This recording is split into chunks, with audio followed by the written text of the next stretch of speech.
Coronavirus, la pandemia. ¿Cuáles son los síntomas? ¿Cómo se transmite? ¿Qué puedo hacer para protegerme y prevenir la propagación de la enfermedad? Nuevo padecimiento que ha encendido las alarmas de los sistemas de salud. Coronavirus, la pandemia.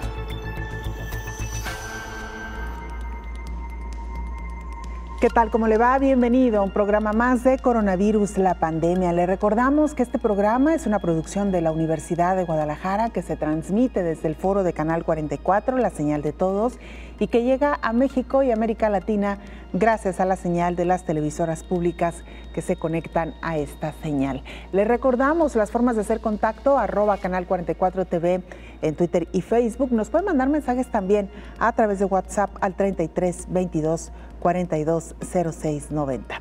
Hoy hablaremos, entre otras cosas, del llamado que hace la Organización Mundial de la Salud para no desatender las enfermedades crónico-degenerativas y cómo los países pues no han podido atender del todo estas recomendaciones debido a que en muchos de ellos todavía la emergencia sanitaria por COVID-19 va a la alza. La crisis generada por la pandemia de COVID-19 provocó graves efectos colaterales en pacientes con enfermedades crónico-degenerativas. De esto también estaremos hablando hoy. La Unión Europea se pone como meta vacunar al 70% de su población adulta durante julio. Veremos si se alcanza esta meta. Europa y México ya cuentan con el certificado COVID del territorio mexicano. Recientemente lanzó una plataforma para tramitar el comprobante turístico de vacunación. De esto también le estaremos contando porque muchas personas que tenían programados o que tienen programados viajes para las próximas semanas se preguntaban cuál debería de ser el instrumento o la herramienta para poder ingresar a otros países. Finalmente se ha abierto esta línea específica para tramitar el comprobante turístico de vacunación. Si usted ya fue vacunado, ya fue vacunada, ingresa a este sitio en internet, se da de alta y le estarán expidiendo este certificado. En fin, muchos temas para hablar hoy a lo largo de este programa. Mientras tanto, vayamos con nuestra compañera Isaura López Villalobos para que nos ponga en contexto. A 553 días de la pandemia COVID-19, el mundo sigue con los focos de alerta. Los sistemas sanitarios se enfrentan a una crisis mayor, aunque emprendieron planes de contingencia y medidas de salud pública para afrontar el coronavirus, el panorama se agrava. Hace un año el planeta cerró millones de puertas. El confinamiento, el distanciamiento social y el autoaislamiento ocasionó que pacientes con diversas patologías dejaran de recibir la atención médica, su tratamiento y su rehabilitación, además de que se agudizó el desabasto de medicamentos. A pesar de la reorganización de los protocolos de atención médica, se han generado efectos colaterales a múltiples niveles en los usuarios de los sistemas sanitarios que no padecían la COVID-19. Las y los pacientes con enfermedades crónicas se han visto afectados en su calidad de vida y quienes estaban por entrar a quirófano se canceló o fue diferido. Otro enfoque es el impacto psicológico, detonando un deterioro de la salud mental, disminución con las consultas por situaciones de urgencias no motivadas por la pandemia COVID-19, entre estas cardíacas y neurológicas. Esta situación hoy preocupa ante el aumento de enfermedad y muerte.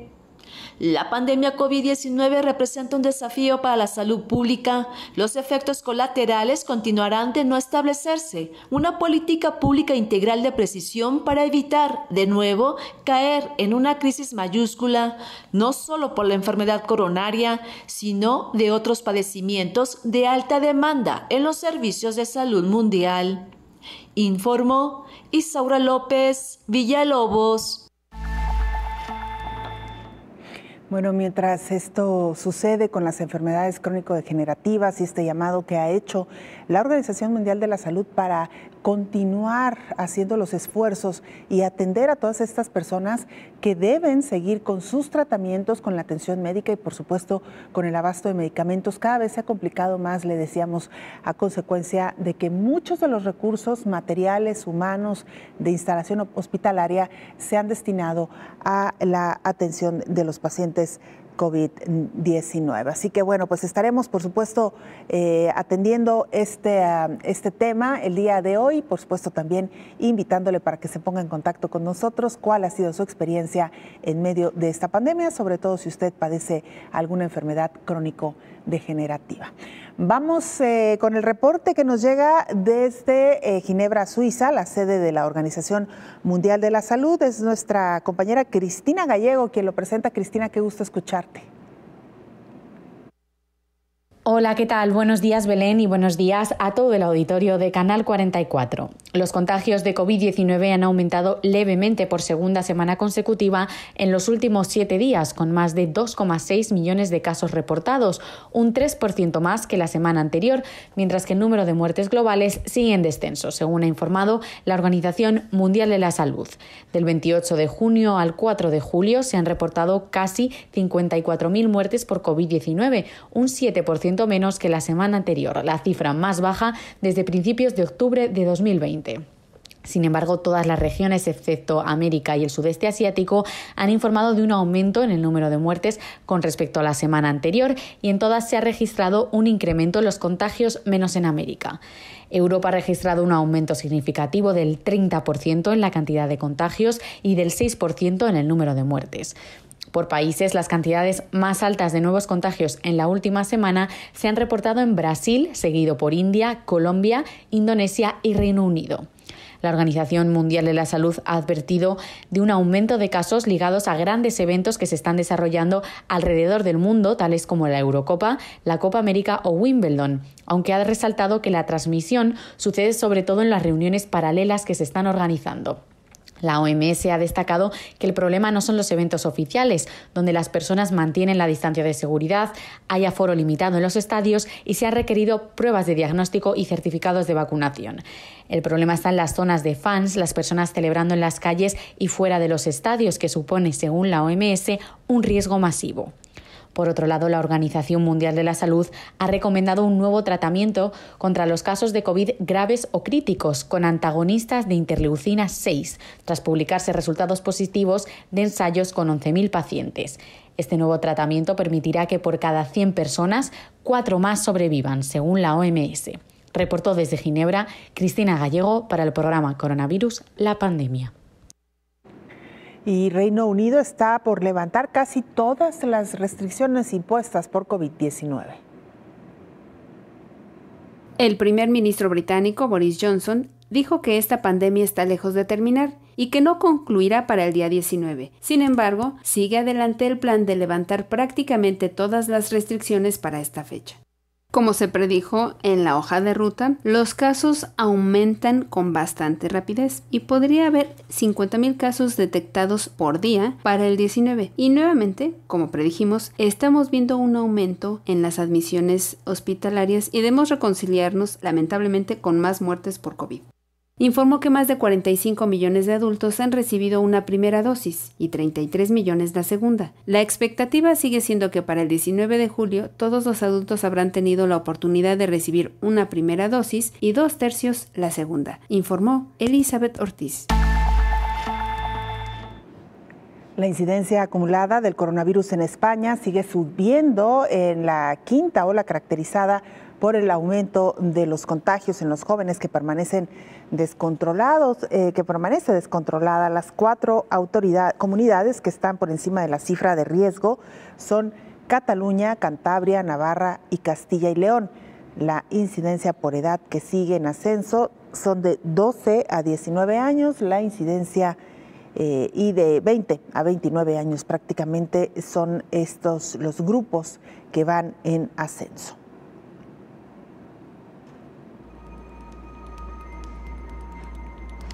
En este tiempo de la pandemia se agudiza la atención de pacientes con enfermedades crónicas.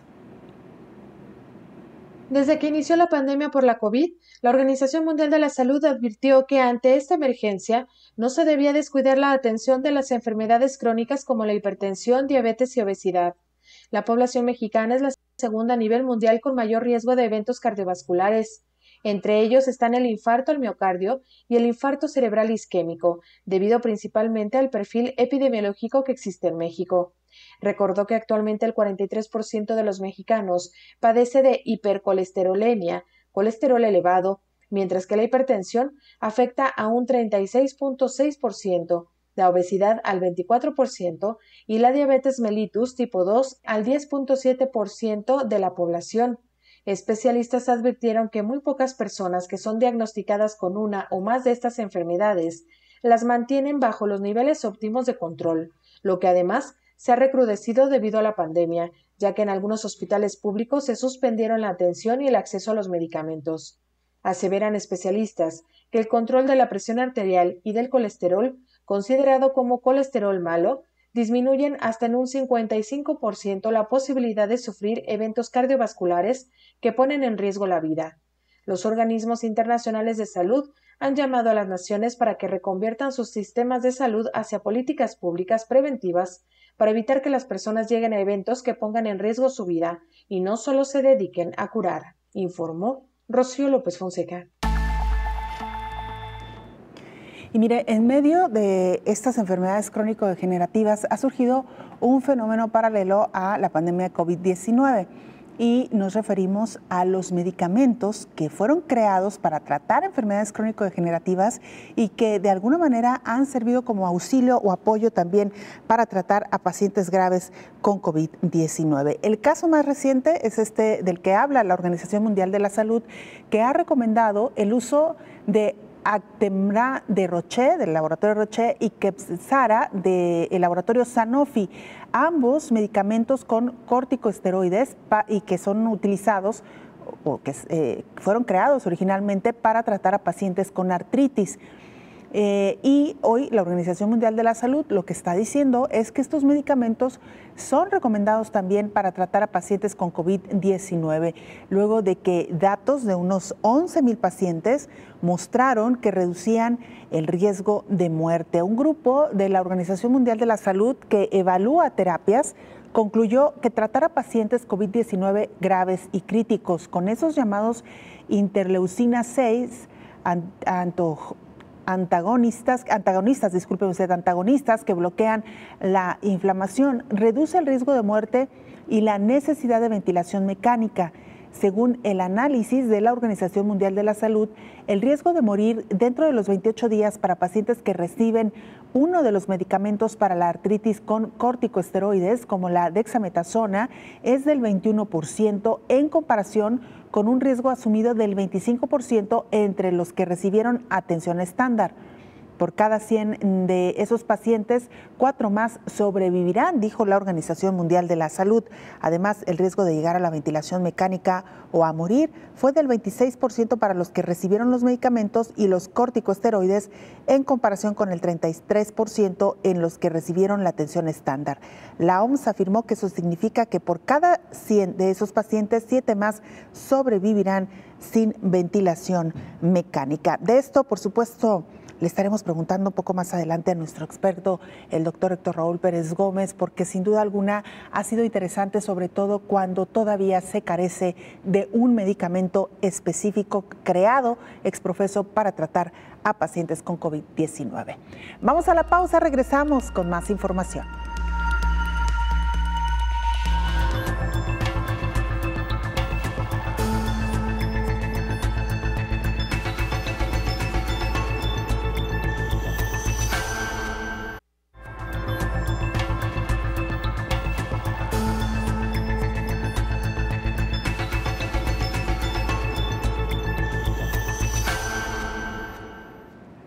Se lo hemos comentado aquí en algunas ocasiones, lamentablemente hay todavía un porcentaje importante de la población mundial que se resiste a la vacunación. La presidenta de la Comisión Europea advierte sobre la resistencia de estos grupos.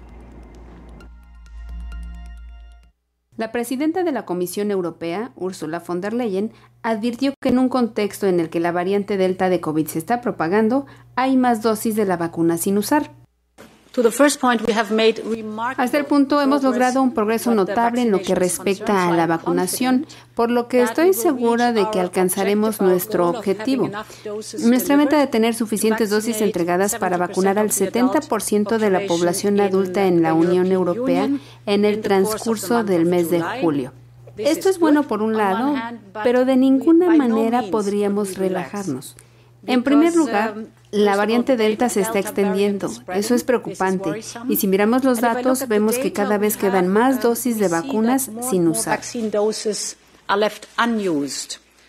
Apenas la semana pasada, la Organización Mundial de la Salud en Europa advirtió que para agosto la variante Delta dominaría en la región en un contexto en el que la cobertura promedio de vacunación es de apenas el 24%, informó Elizabeth Ortiz.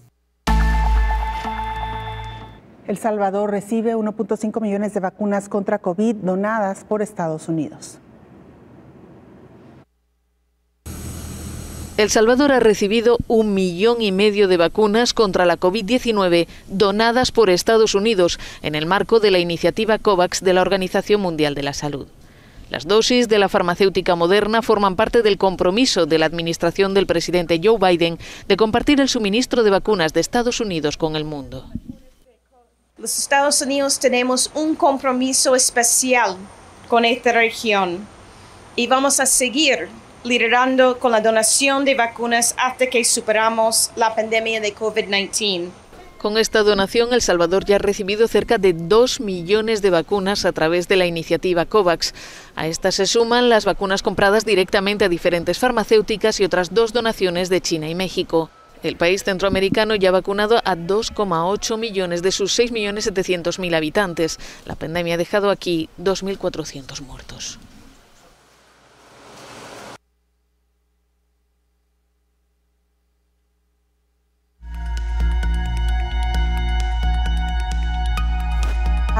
Los diferentes países ya a nuestro país nos habían donado algunas cantidades importantes de vacunas. Hoy llega este cargamento a El Salvador, que sin duda alguna será de muchísima ayuda, sobre todo para los países centroamericanos que pues están carentes sin duda alguna de estos biológicos. Y mire, el agotamiento médico en Argentina al borde de los 100,000 muertos por COVID. Vaya esta situación por la que atraviesa Argentina, que no han podido reponerse de esta ola crítica por la que atraviesan. Entre sondas y jeringas, médicos y enfermeros luchan contra el COVID-19 en el Hospital San Roque de Córdoba, al centro de Argentina. Mientras el país está en el umbral de alcanzar los 100,000 muertos por la pandemia, el personal de salud se encuentra al borde del agotamiento, luego de meses de jornadas desgastantes.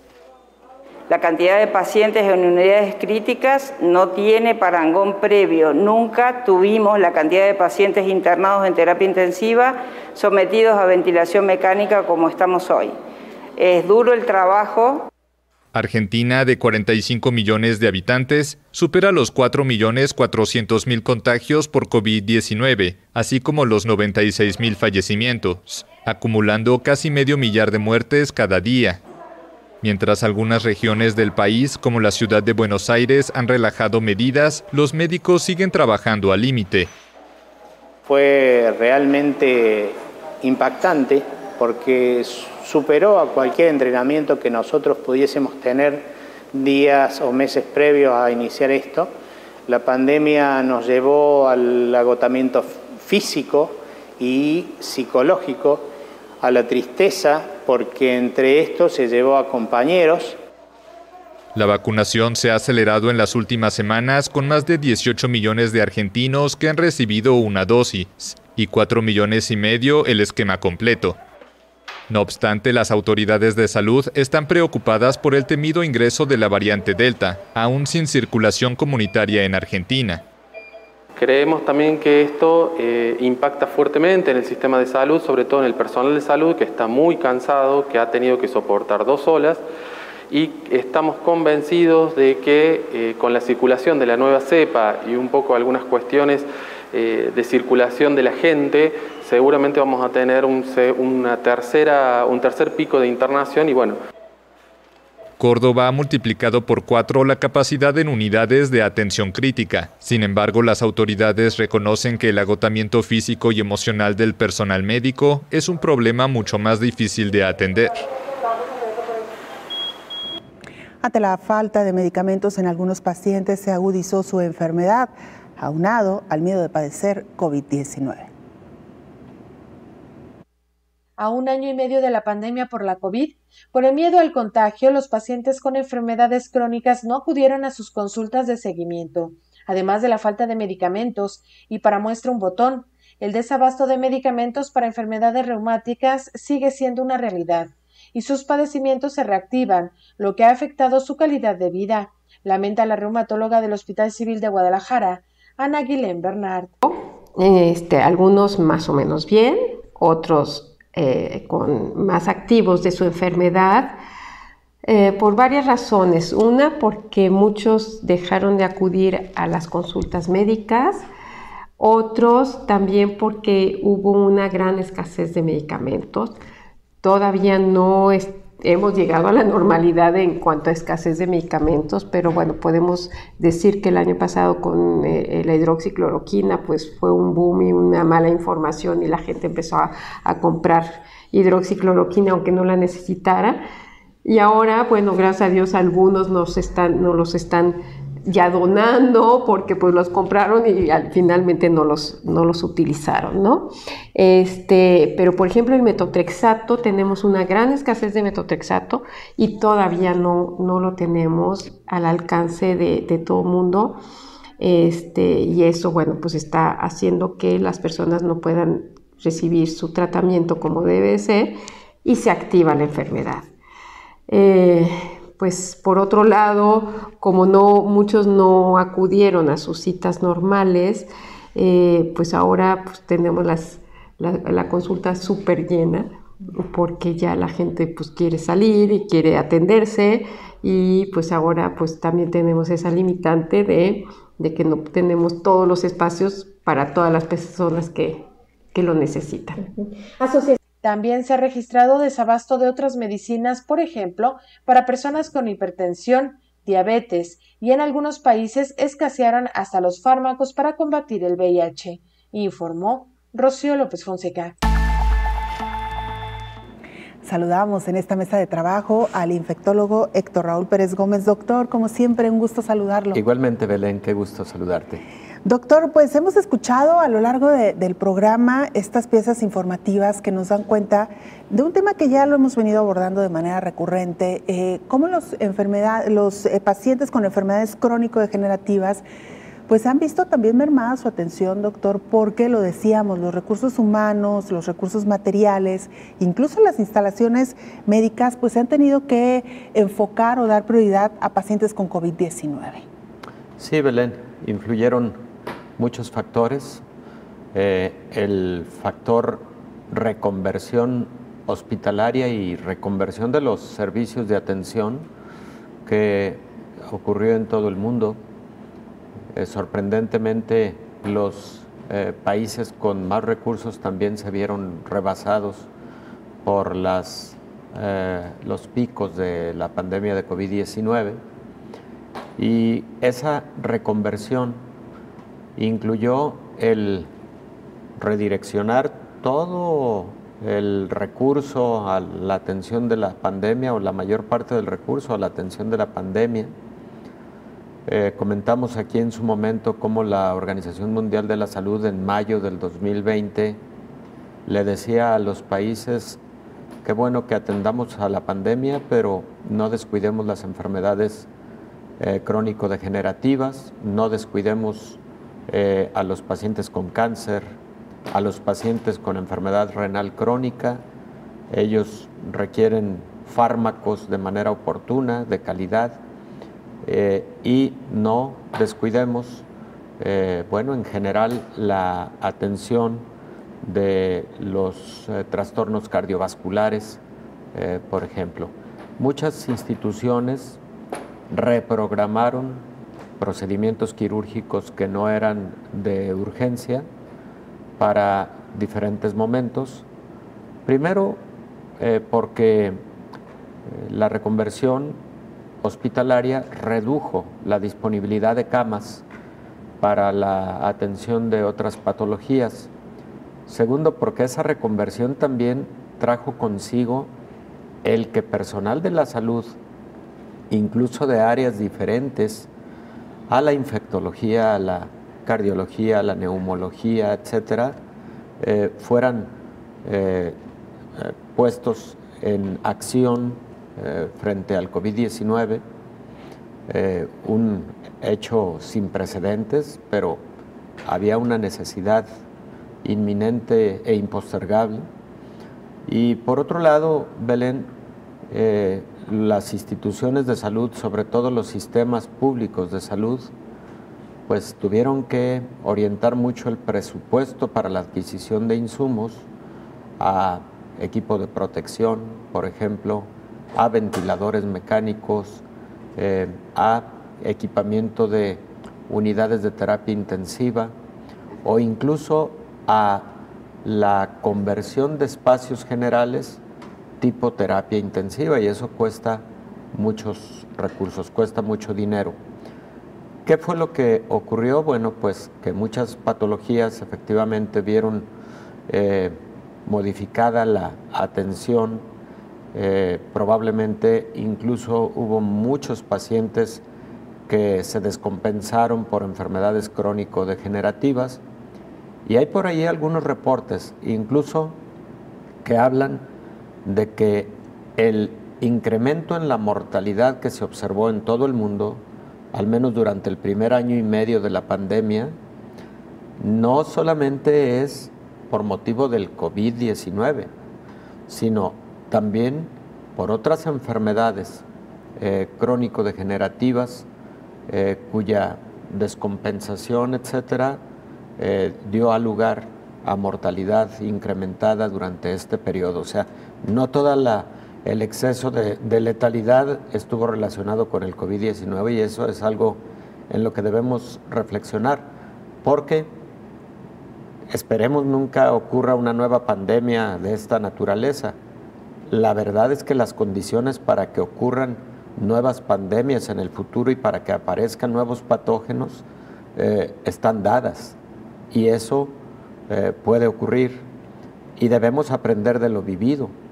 Y con motivo del tema que nos ocupa el día de hoy, algo que no debemos perder de vista es la atención oportuna de las enfermedades de siempre, claro, aún en medio de una pandemia. Claro. Doctor, vamos a regresar, por supuesto, con más de este tema después de la siguiente pausa. Usted no se vaya, regresamos con más.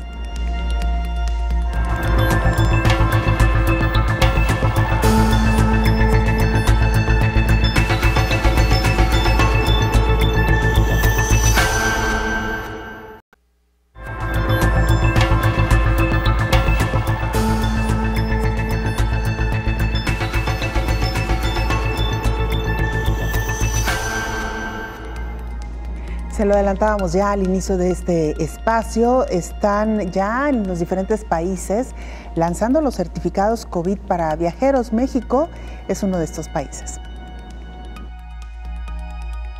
5 días después de que la Unión Europea liberó el certificado COVID, México lanzó la plataforma para que las personas vacunadas tramiten su comprobante, el cual les puede servir en caso de viajar a países que aplican restricciones en medio de la pandemia, informó el subsecretario de Prevención y Promoción de la Salud, Hugo López-Gatell. Si usted quiere tener un comprobante oficial de que ha sido vacunada y con qué vacuna y en qué fechas, aquí está.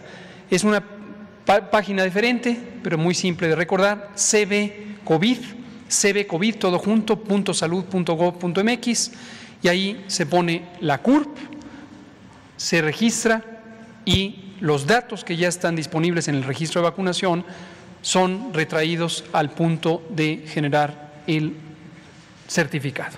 Otro anuncio que hizo el funcionario federal es que México arrancó el registro para vacunar a personas de 18 años en adelante. Abrimos ya el registro para todas las personas adultas. A partir de hoy, si usted tiene 18 años de edad o más, regístrese si no lo ha hecho para que pueda ser vacunada o vacunado. El registro es muy sencillo, es en el mismo portal mivacuna.salud.gov.mx, se requieren datos muy simples, la mayoría los tienen a la mano, y el registro se hace en menos de 3 minutos. México reporta un avance del 37% en la vacunación, de acuerdo con la cifra más reciente, informó Elizabeth Ortiz. Una herramienta muy esperada, doctor, esta que ha lanzado el gobierno mexicano, abriendo un pequeño paréntesis del tema que hoy nos ocupa, este certificado COVID para viajeros, porque se trata de un documento ahora sí ya oficial que podrá ser reconocido, entendemos, en otros países al momento de ingresar. Sí, muy, muy conveniente. Y ojalá y quien nos escucha acceda a obtener su certificado. Es sencillísimo entrar a la página que ha dispuesto la Secretaría de Salud Federal de la Dirección General de Epidemiología. Es muy sencillo y efectivamente hay muchos países que sin obligatoriedad, pero te piden en lo posible llevar este certificado. Eso seguramente facilita mucho las cosas para el tránsito internacional.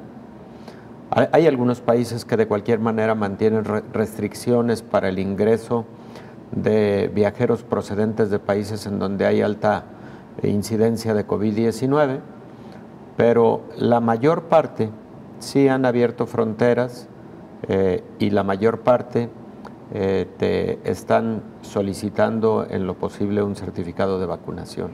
Bueno, por lo pronto ahí está para México, para quienes nos ven en este país, que busquen esta página en internet en caso de que tengan programado un viaje, porque justo era una de las preguntas más recurrentes, doctor, lo decíamos incluso ahora que ha iniciado el verano, que muchas personas, a pesar de la situación, están interesados en viajar.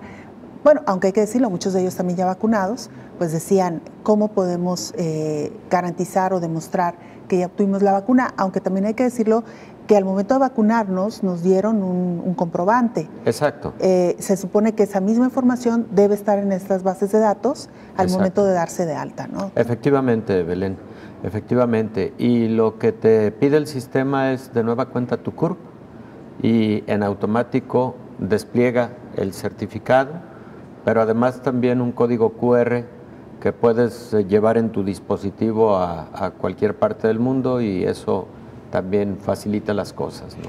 Bueno, pues ahí está por lo pronto la información para quienes están pensando viajar, sobre todo al extranjero, ¿no? Que es donde se está solicitando. Doctor, regresando al tema que nos ocupa, bueno, esta pandemia ha pegado en diferentes bandas, sobre todo en aquellos pacientes que están enfrentando una enfermedad crónico-degenerativa, lo decía usted ya, con la escasez incluso de medicamentos, pero curiosamente también medicamentos, doctor, que han sido utilizados para tratar COVID-19. Lo escuchábamos hace ratito en una pieza informativa que leíamos sobre cómo la Organización Mundial de la Salud está recomendando medicamentos que se utilizan para tratar artritis para pacientes con COVID-19. Sí, Belén. Por ejemplo, ya la Organización Mundial de la Salud incluyó como medicamentos recomendables a partir de los ensayos clínicos que se han realizado a lo largo de los meses, medicamentos inhibidores de la interleucina 6, estos fármacos que actúan como antiinflamatorios y que se utilizan mucho en artritis reumatoide como tocilizumab o sarilumab. Estos se vinieron utilizando en protocolos clínicos y se les encontró una gran utilidad, en particular en los pacientes que no han llegado a la necesidad de intubación, pero que tienen un cuadro clínico severo, que podrían evolucionar a estado crítico. El momento ideal para la utilización tanto de estos medicamentos como de algunos antivirales que sí han demostrado actividad contra COVID-19 como Remdesivir, el momento ideal es ahí. Entonces, lo que ha ocurrido también es que para los pacientes con enfermedades reumatológicas se ha identificado una dificultad para conseguir estos fármacos porque también se están utilizando ahora para COVID. Y esto mismo ocurrió, recordarás, Belén, cuando hidroxicloroquina, en los primeros meses de la pandemia, que la estuvimos utilizando porque estudios preliminares así lo sugerían. La utilizamos en pacientes con COVID. Los pacientes con enfermedades reumatológicas se vieron en dificultad para conseguir hidroxicloroquina. Ese es otro asunto que observamos a lo largo de la pandemia. Pero fíjate, Belén, a propósito de enfermedades crónicas degenerativas o también conocidas como crónicas no transmisibles, como diabetes, hipertensión, enfermedades cardiovasculares, COVID-19 en muchos pacientes generó no precisamente esta enfermedad de diabetes o de hipertensión. Es muy posible que fueran enfermedades que venían ya en, digamos, incubación, sin haber hecho crisis aún en muchas personas que no se conocían diabéticos, hipertensos, etcétera, y que con COVID-19 a la revisión física nos encontramos con alguna de estas patologías. No podemos descartar de igual manera que COVID haya sido el detonante. En medicina eso ocurre. Pacientes que tienen una predisposición genética para diabetes, por ejemplo, y que tienen mucha carga familiar para diabetes, una enfermedad aguda, infecciosa, por ejemplo, o un traumatismo severo, etcétera, pueden ser detonantes para la aparición clínica de la enfermedad. Y esto sí ocurrió con el caso de COVID-19, una enfermedad altamente inflamatoria, pero además una enfermedad cuya inflamación se concentra mucho a los vasos sanguíneos y que por lo tanto en pacientes, por ejemplo, con carga genética para hipertensión arterial o que estaban limítrofes en cuanto a sus niveles de presión arterial con COVID, los encontramos finalmente hipertensos, y esto vino también a requerir de un aporte mayor de medicamentos para la atención de este tipo de enfermedades.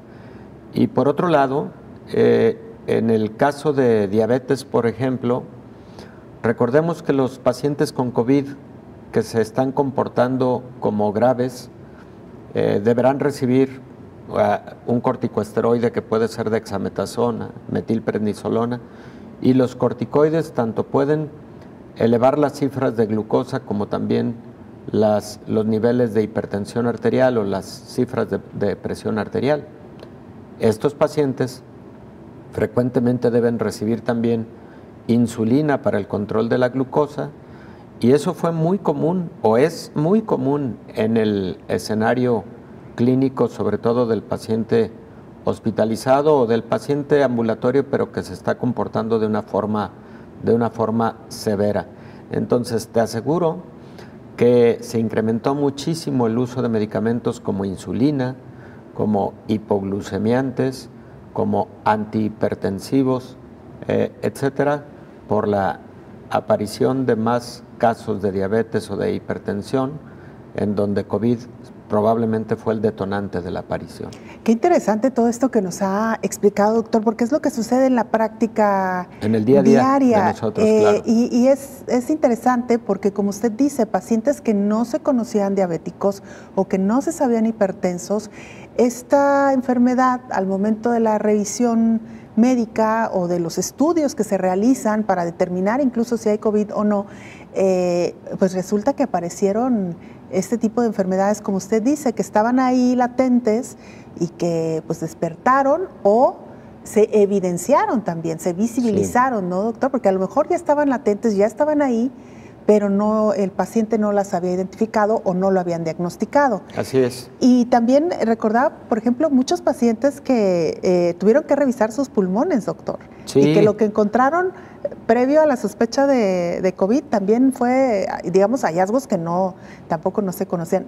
¿Le parece si regresamos con esto, doctor? Este punto, Belén, a este punto le quiero dar unos minutitos de atención. Claro que ya sí, verás doctor. qué cosas tan interesantes. Vamos a regresar con esto. Con después gusto. de la pausa, usted no se vaya.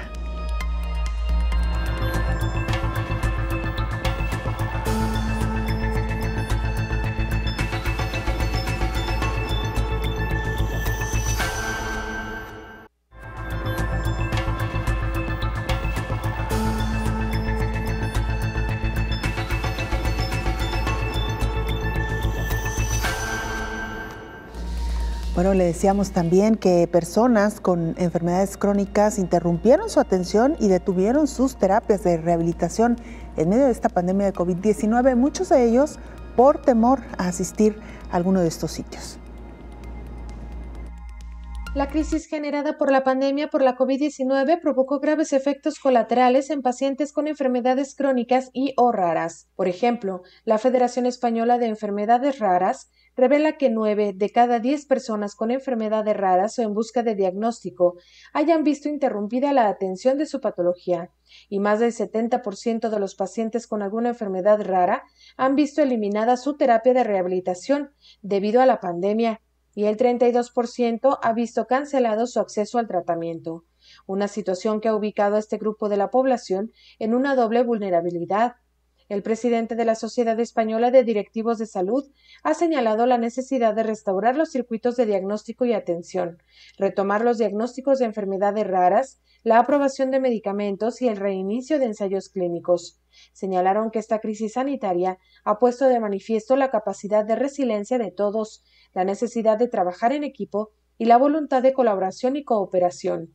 La COVID ha interrumpido el abordaje de las enfermedades raras debido al miedo al contagio ante el desconocimiento sobre las posibles interacciones del virus con la patología con la que conviven, a los efectos adversos que pudiera tener el tratamiento de COVID-19 con el de la propia enfermedad o al posible aislamiento de menores ante su contagio o al de su figura de cuidados, informó Rocío López Fonseca. Doctora, antes de irnos a la pausa, hablábamos sobre los hallazgos que han ocurrido de enfermedades con pacientes que tenían sospecha de COVID-19 y que descubrieron que tenían también otro padecimiento. Y hablábamos de estas radiografías de pulmones que se estuvieron prescribiendo a pacientes sospechosos de COVID, doctor.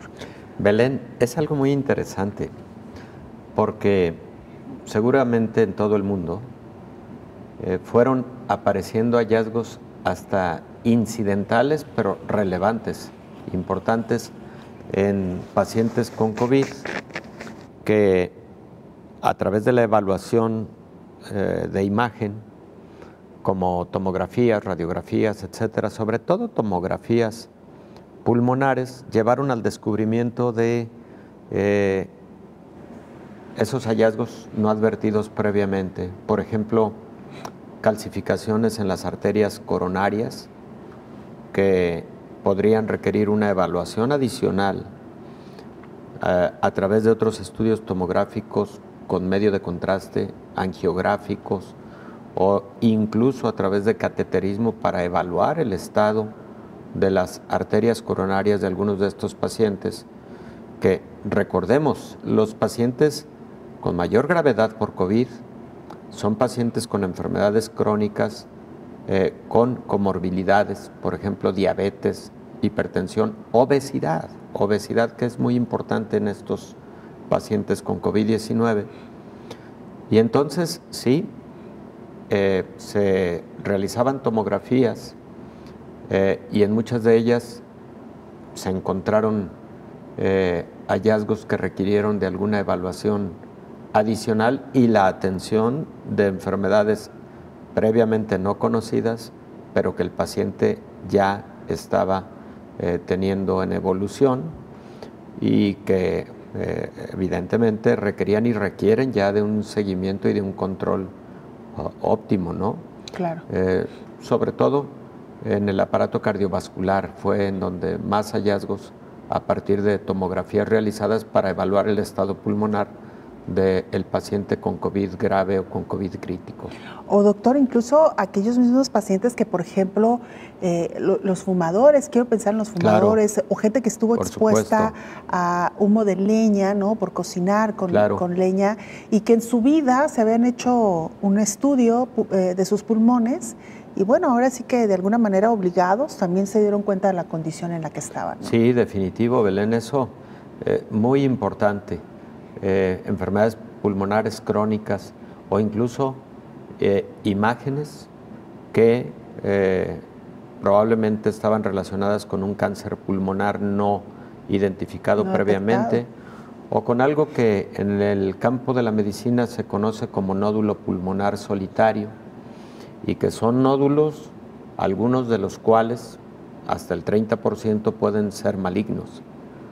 Se realiza una tomografía, hallazgo de un tumor de esta naturaleza, y bueno, eso dio pauta a estudios adicionales que con esa detección oportuna también han salvado vidas. Claro. Entonces este es otro fenómeno, esa es otra línea que se generó a partir de la pandemia de COVID-19 y que se ha generado a partir de la pandemia de COVID-19.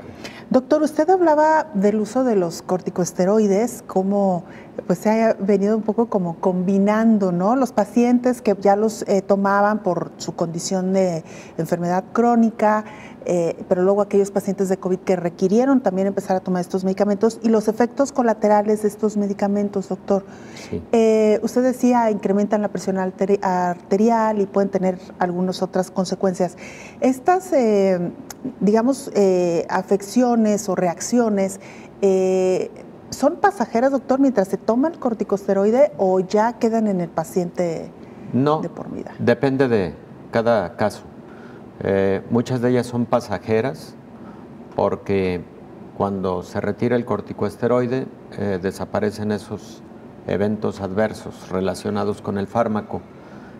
Otras son permanentes porque el paciente ya de suyo tenía factores familiares, etcétera, para tener diabetes, y probablemente tanto el COVID como el uso del corticosteroide detonó la aparición. Pero sí es importante dejar claro en la mesa que el uso de corticoides en esos pacientes era obligado y sigue siendo obligado, importante, fundamental, porque, Belén, en COVID-19 el uso de corticosteroides en los pacientes que tenían la indicación para recibirlo marcó un parteaguas en la evolución clínica de estos pacientes. El paciente que estaba teniendo más hipoxemia, sobre todo menos de 92% en las pulsoximetrías, el paciente con mucha fiebre, con mucho estado inflamatorio, con exámenes de laboratorio, con esos marcadores de inflamación muy elevados, etcétera. Ese paciente, que por lo tanto tenía criterios para la utilización de corticosteroides, al utilizarlos mejoraron significativamente. Y te puedo decir con claridad, y además porque está sustentado en múltiples estudios clínicos, desde uno primero publicado en el New England Journal of Medicine utilizando metilprednisolona, pero después con dexametasona, que a partir del momento en que se generaron las guías para el uso ideal de corticosteroides en COVID-19 y se utilizaron de manera óptima en la mayor parte del mundo, la letalidad por COVID empezó a bajar. Empezó a bajar.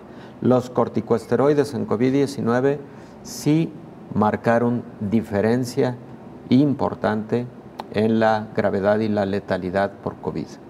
Que han sido, digamos que el gran salvavidas, doctor, sí. Ahora sí que nunca mejor dicho, en medio de una pandemia que todavía no cuenta con un medicamento, que eso lo hemos insistido mucho. Así es, hay por ahí 3 fármacos que están en curso con ensayos clínicos en este momento.